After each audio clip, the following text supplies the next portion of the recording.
Hello, I'm Otis Corbett, and today I want to share a word about the blessing of change as I comment on 2 Corinthians chapter 5, verses 16 through 21.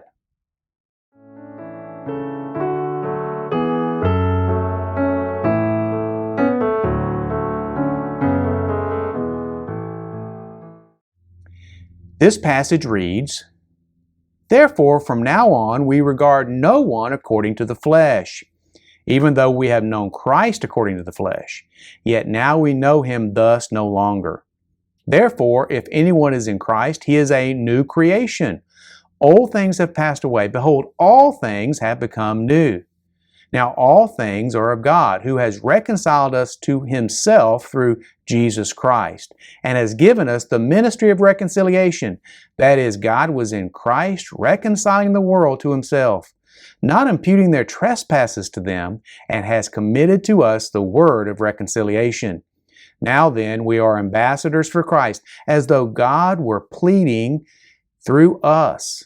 We implore you on Christ's behalf, be reconciled to God. For he made him who knew no sin to be sin for us, that we might become the righteousness of God in him." Let's talk about the blessing of change. Now, sometimes in life we just have to live with contradictions, and that's true when it comes to change, because many people will resist change. In fact, since we recently changed back to daylight saving time where I live, I have heard many complaints, including my own, about how folks dislike having to change to and from daylight saving time each spring and each autumn. For many people, change is uncomfortable, and it is to be resisted. Now, this is reflected in an old joke that asks, how many Baptists does it take to change out a burned out light bulb? Well, the answer is 7.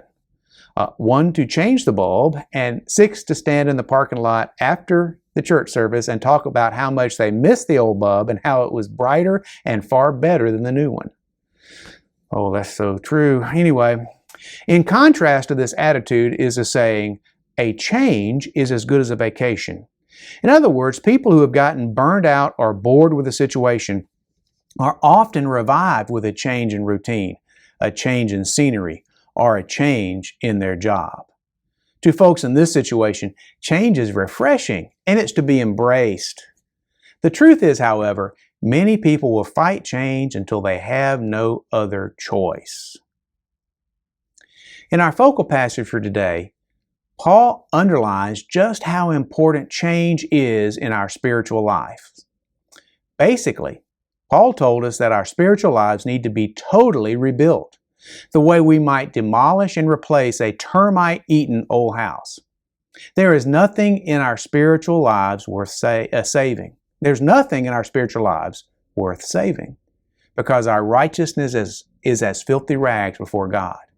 So before God can create in us a new being, the old must be rooted out, the way that dead flesh in a wound must be debrided before it can heal and be covered in healthy tissue. And sometimes this process of renewal is painful.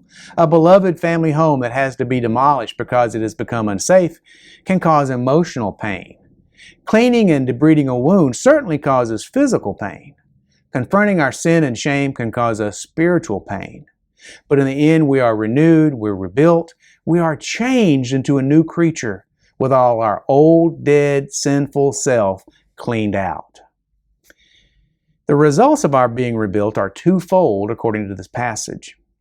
First, we will find ourselves reconciled with God. Instead of being estranged from Him, we are restored to fellowship with Him and gathered into His bosom, where we find peace, safety, assurance, and grace. And second, we become His personal emissaries, representing Him and His will and His way wherever we go.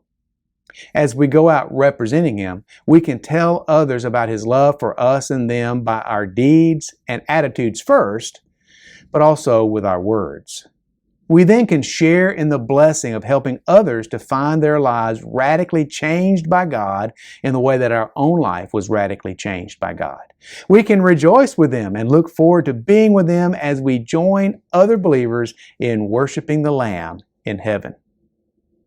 Now, none of these blessings would happen if we resist the blessing of change. We must overlook any pain, any inconvenience, any human embarrassment, and cry out for God, for Him to change us. He wants to, and when He does, we won't pine for the old times or mourn for lost ways of life. Instead, we will look around us and say, "Why did I wait so long to make this change?" Let Christ overhaul your heart and your life. You won't be sorry. In fact, you will rejoice with the angels in heaven. Thanks for watching. I'll be back soon with another word we can share together. Every blessing. I'm Dr. Otis Corbett.